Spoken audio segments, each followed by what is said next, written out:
Buenos días. Me gustaría tocar un poco la cuestión de los acuerdos de paz en Gaza. En políticas públicas, cuando estudiamos estos temas, decimos que la política empieza una vez que está aprobada la ley o la política o la norma, empieza la política de verdad. Es decir, nosotros estamos acostumbrados a ver en los medios la política como lo que brilla en los focos, lo que se analiza en los medios, lo que sale, digamos, en los titulares de prensa, y olvidamos lo que pasa después, ¿no? El viejo Aaron Bildavsky tiene un libro traducido, se llama Implementación. En este caso se refiere a lo que pasa con las políticas públicas una vez, por ejemplo, en este caso son políticas sociales o políticas industriales que se establecen en Estados Unidos en los tiempos de la Gran Depresión y cómo fueron cambiadas, digamos, por el discurrir de la política diaria, pero una vez abandonada el foco queda muy bonito, vamos a aprobar tal ley y después se cambia totalmente la ley, ¿no? Que como el subtítulo del libro es como grandes políticas en Washington pues son cambiadas en Auckland, son cambiadas en los distintos pueblos. En la política internacional, en los tratados de paz, opera algo semejante. El foco es muy bonito, van todos los primeros ministros, va Trump, se hacen allí en Egipto un acuerdo con muchas fotos y se dan la mano, hacen la paz y firman un montón, rubrican un montón de normas y es el acuerdo de paz. Ahora, el problema es cómo se aplica o se implementa ese acuerdo de paz, porque ahí ya no están los focos delante, ya no está toda la prensa mundial sacando fotos, sino que es el día a día de la política pública. Entonces, este tipo de normas pues son difíciles de aplicar. Y vamos a intentar hacer un comentario que obviamente puede ser discutido. No desde el punto de vista de que yo tenga un conocimiento especial de la zona, sino porque conozco, en cambio, lo que pasa con las políticas después de que se aplican. No porque conozco la realidad, sino cómo han sido aplicados en otras ocasiones y cómo se desvían del original, ¿no? Por ejemplo, se habla de desarmar a Gaza, ¿no? Como era objetivo, pues disolver la banda o la organización, como quieran llamarle, chiita no, pero sunita de Hamas, ¿no? ¿Y cómo se desarma eso? ¿Quién la va a desarmar? Ese es el primer problema de política pública. No, se va a desarmar y se va a rendir y va a entregar las armas. Vale, muy bien. Por lo que estamos viendo, no va a entregar las armas ni se va a rendir, etc. Entonces, a ver, ¿quién la desarma? ¿Quién va a desarmarla? Porque desarmar eso no es como un ejército convencional que se rinde. Pues es un cuerpo guerrillero, terrorista o organización de estas características. No tiene una jefatura clara, ni tiene una organización militar, simplemente si que tener un uniforme se mezcla con la gente. ¿Quién le quita el fusil? No es una organización de este tipo. Además, se camuflan y son protegidos muchas veces por sus familiares o por sus propios clanes. Entonces, eso no es fácil de aplicar y no es fácil que aparezca una nueva marca en vez de jamás. Que además, en ese mundo son muy imaginativos a la hora de crear marcas y nombres para tipo de organizaciones. Entonces, ¿quién desarma eso? ¿Quién va allí a desarmarlo? Y Trump ya con cierta comprensión del mundo dijo, no, bueno, por un momento lo vamos a dejar seguir. Vamos a dejar que Gaza siga, ¿no? ¿Cuál sería la postura, digamos, más normal en este tipo de acuerdos? Aunque quede mal decirlo, y queda muy mal decirlo, normalmente este tipo de acuerdo de paz será cuando es que realmente mandan en un territorio, que aparentemente es jamás, aunque eso está también en discusión, porque ahora se están reabriendo conflictos entre las distintas facciones, digamos, de ese mundo, incluso con conflictos entre ellos, con donatorios, entre clanes, entre la yihad islámica, entre Hamas y otras fuerzas armadas que puede haber allí, porque desde fuera se ve como aquello muy compacto, pero internamente aquello no es tan compacto, que hay muchas fuerzas. Entonces, supongamos que sea Hamas, que tiene todas las bazas, ¿quién se opone? ¿Quién se impone en los relatos y domina el territorio? Lo normal en una negociación de este estilo, como se hace en otros países, que los líderes que quieren negociar, Israel o otras fuerzas, pues negocien con quien manda realmente en el territorio y que lleguen a un acuerdo de paz. Normalmente se dice que son acuerdos,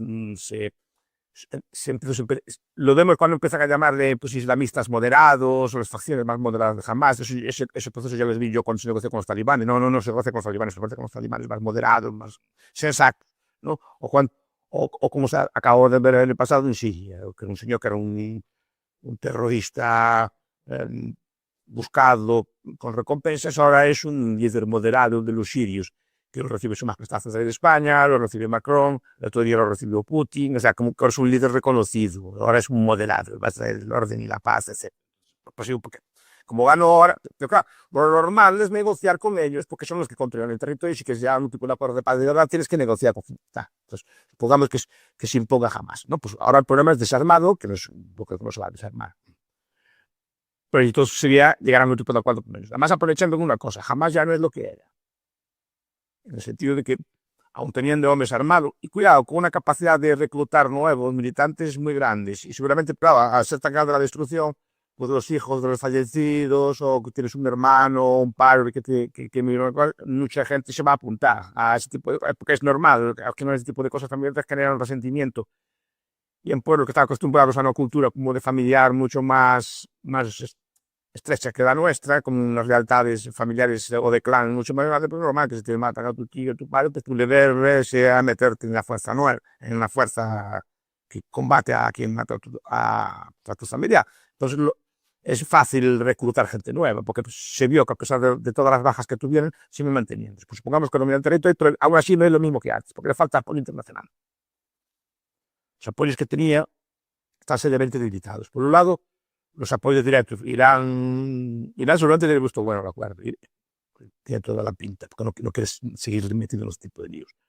Pero Siria ya no las tienen con ellos. Los Hezbollah ya no lo tienen con ellos. Es decir, los hutíes están seriamente dañados por los ataques. Es decir, solo cuentan con su propia fuerza. Claro, esa que os financia de fuera, si tiene que les dé armamento o les dé algún tipo de logística, mal futuro tienen. Pues digamos, las posibilidades de una negociación en ese aspecto son mayores. Pero claro, atendiendo siempre, seguramente habrá que negociar con un liderazgo formal que te encaja más, no con un ente etéreo tecnocrático como se quiere plantear. Se negocia eso y se acuerda, porque normalmente es lo que se hace siempre. Pero la política normalmente, cuando no están los focos delante, tiende a ser bastante cínica y negocias con quien realmente está ahí. Y llegas a un acuerdo, y si quieres llegar a un acuerdo. Por otra cosa es que Israel también quiere llegar a acuerdos. En principio también está interesado en llegar a acuerdos, pero cuidado, hay elecciones en Israel. En las elecciones en las que se presentan, digamos, Netanyahu una posición bastante digamos, delicada, porque puede estar imputado, encausado por varios delitos de corrupción, entonces seguramente si no es presidente puede acabar en la cárcel. Entonces, incentivo, lo que dice que vaya a hacer incentivo será a que busque alguna excusa para intentarlo, pero los acuerdos y mantener por lo menos cierta tensión. No digo que una guerra, porque la guerra tampoco le convenía especialmente, pero cierta tensión con las zonas. Entonces, hasta ahí vienen las dificultades para implantar todo este esquema de paz. Entonces, se habla de una fuerza de ocupación de países árabes, porque los países árabes también están apoyando, y va a ser la clave eso, los países árabes están apoyando esta paz, porque son los primeros que quieren retomar los acuerdos de Abraham, que quieren volver, digamos, a la situación de paz de Israel. También estarán cansados de tanta guerra, de tanto lío, que harán un poco estabilizarse, sobre todo porque también pueden tener conflictos internos y ese tipo de conflictos desestabiliza a sus poblaciones, porque las poblaciones de sus países, muchas de ellas apoyan a los palestinos, no sus dirigentes, pero sus poblaciones sí. Entonces eso puede contribuir a estabilizar el país y lo estaba haciendo. Por tanto, están interesados en llegar a una paz y comerciar con Israel, etc. Pues sacaron una fuerza de países árabes que podrían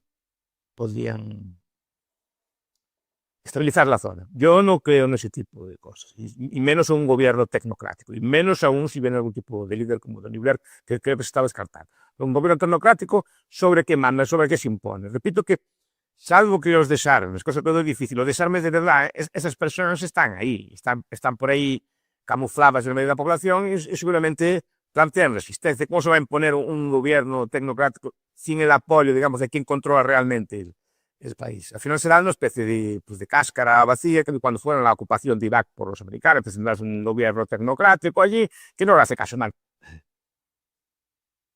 Y es visto como, y menos aún si las fuerzas de ocupación o las fuerzas de paz son de países occidentales. Entonces sí que ya no hay nada que hacer.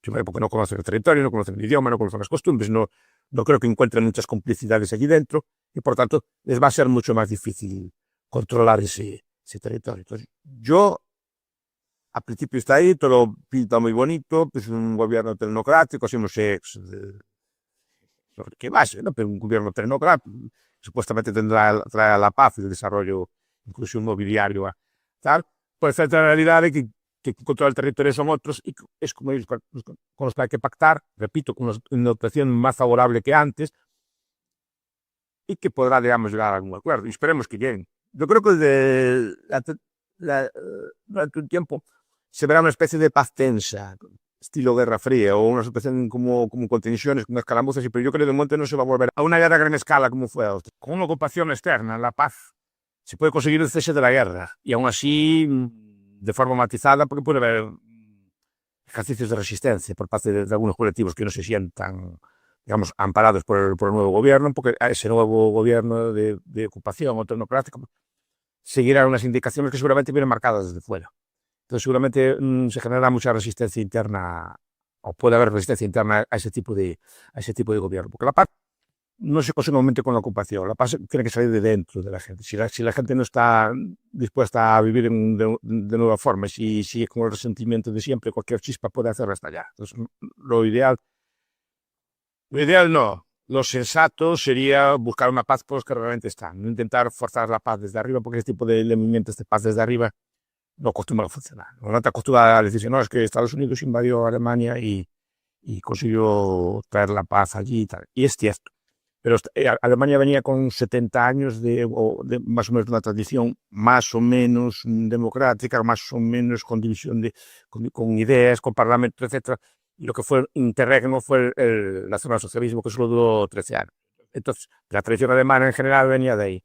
Ahí, en esas circunstancias, es fácil traer la paz. Pero es difícil traerla en una población que no está acostumbrada a ese tipo de procesos democráticos. No basta con cambiar la ley y aquello se convierte en un pacífico y próspero país centroeuropeo. Simplemente porque traigas una ley nueva o un gobierno de ocupación nuevo. Tienes que cambiar las costumbres, tienes que intentar suavizar los resentimientos e intentar crear un nuevo orden. La ocupación per se, y más son de países de fuera, no acostumbra a traer este tipo de resultados. Puede conseguir una paz, digamos, en el sentido de una guerra, pero no traer una paz que solucione el problema por mucho tiempo. Y eso es lo que muchas veces se olvida en este tipo de tratados. Pensamos que llega el tratado, ya pasó con Oslo, con Camp David, los acuerdos de Madrid, pasaron un montón de veces que existen acuerdos de paz, pero fallan porque no conocen o no son capaces de comprender, digamos, la idiosincrasia o las ideas o los valores que tienen, digamos, sus pueblos. Eso es el problema. Entonces, eso es lo que hay que estudiar, la implementación de esa paz.